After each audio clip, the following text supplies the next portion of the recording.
That $50,000 tiny home on Amazon looks perfect on Instagram. But what they don't show you is the $30,000 in hidden costs, legal nightmares, and why your dream home might be illegal to live in. My dream has been to live in a container or tiny home. I look on Amazon and other sites and dream about how cool it would be to have some land. But it has to be less than 10 minutes from an HEB. Have a tiny home, container home, or even better, an old converted railway car plopped down and enjoy the minimalistic lifestyle. Then I started searching how much it could really cost, and the tiny home communities sprouting up around where I live are a smaller, albeit cheaper version of a starter home neighbourhood, but no garages and mostly rentals. I'll take apartment rent over that. So what about buying land and all that? This video barely scratches the surface, however. Maybe it will throw some reality on our dreams. Because that $50,000 tiny home on Amazon?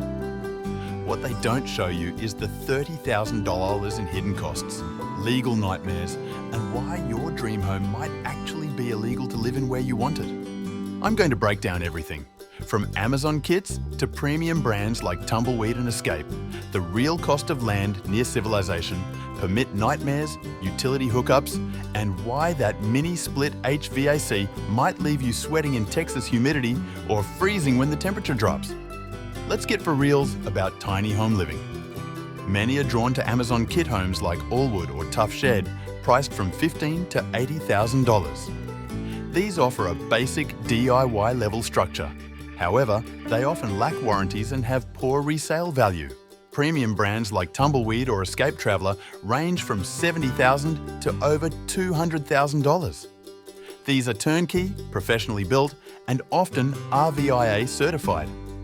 They offer quality construction and better resale value, but come with higher price tags and longer wait times. Regardless of the brand, all tiny homes face similar challenges. You'll still encounter zoning restrictions, significant utility connection costs, and complex permit processes. Insurance and financing also remain difficult across the board. The biggest hurdle is often land. Most residential areas prohibit tiny homes as primary residences due to minimum square footage requirements. RV parks may have age or size restrictions, and rural land often lacks essential utilities. Land costs vary widely. Rural acreage can be $3,000 to $15,000 per acre. Alternatively, RV park fees range from $300 to $800 monthly, or private land rental from $200 to $600. Building permits alone can cost $500 to $3,000. Tiny homes frequently don't fit standard building codes, creating conflicts with local regulations. Some areas even require architect-stamped plans, adding thousands more. Homeowners association restrictions are another major obstacle. Most HOAs prohibit tiny homes entirely. Even tiny home-friendly communities often impose strict aesthetic requirements, potentially adding $5,000 to $15,000 in upgrades. Foundations are a significant expense. A concrete slab can cost $3 to $5 per square foot, while a pier foundation is $2,000 to $4,000. A quality trailer foundation for a mobile tiny home can be $5,000 to $15,000. Site preparation, including grading and utility access, typically runs $2,000 to $8,000. Hidden costs include soil testing, septic systems, and well drilling, which can add thousands more if city services aren't available. Connecting utilities is rarely cheap. Electrical hookups range from $1,000 to $5,000, with panel upgrades adding another $1,000 to $3,000.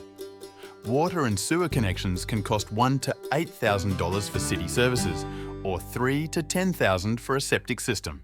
Rural internet solutions are also a consideration, with Starlink setup costing $600 plus monthly fees. These essential connections can easily push your total utility costs past $20,000. Mini-split systems, common in tiny homes, have limitations. Their efficiency drops significantly in cold climates, requiring backup heat. In hot, humid areas, they may not adequately dehumidify, leading to potential mold issues. Alternative solutions like radiant floor heating or wood stoves can add thousands to your budget. Proper HVAC sizing is crucial, as oversized units, short cycle and undersized ones struggle to maintain comfort. Many insurers are hesitant to cover tiny homes, creating gaps between RV and homeowners insurance. Specialised tiny home insurance, if available, can still cost $600 to $1,500 annually. Traditional mortgages are rarely an option for tiny homes. You'll likely face high-interest RV loans at 10 to 15% or personal loans at 15 to 25%. Cash purchases are often the only viable route. Moving a tiny home is complex and costly. Professional transport typically runs $3 to $5 per mile. You'll also need permits for oversized loads, which are $200 to $500, and potentially escort vehicles.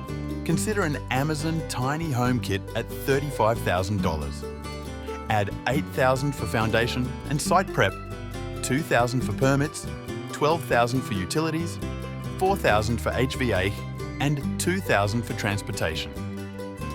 Your initial $35,000 dream is now over $64,000. For a premium tumbleweed home at $100,000, factor in $5,000 for site prep, $2,000 for permits, $12,000 for utilities, and $3,000 for transportation. That $100,000 home quickly becomes over $123,000. Before committing, explore alternatives. Manufactured homes in tiny home communities or accessory dwelling unit construction can be more straightforward. Converted shipping containers with proper permits are another option. Choose an Amazon kit if you have significant DIY skills, 6 months for construction, and a tight budget.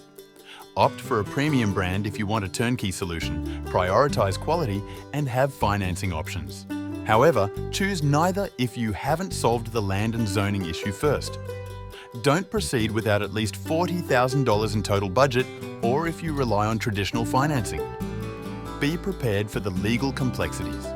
So there you have it, the reality behind the tiny home dream. That $50K Amazon kit becomes $65K minimum, and those premium brands?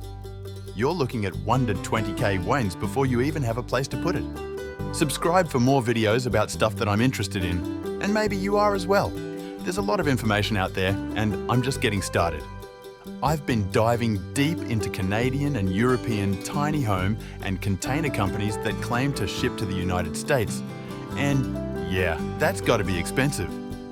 Everything I've come across, while looking absolutely stunning, is still north of $300K when you factor in shipping and customs. So what's next on this channel? Maybe Plan B, barndominiums. Are they actually cheaper? What about boats? I'm talking about an old boat floating beneath the trees, supported by something to keep it from tipping over. Crazy? Maybe. Cheaper than a tiny home? Let's find out. Hit that subscribe button if you want to join me on this journey of exploring alternative living that won't break the bank. Drop a comment below. What's your plan B? Barndominium? Converted school bus? That railway car I mentioned? Or maybe you found a tiny home loophole I missed. And seriously, if you're in Texas and found land within 10 minutes of an HEB that allows tiny homes, I need to know about it.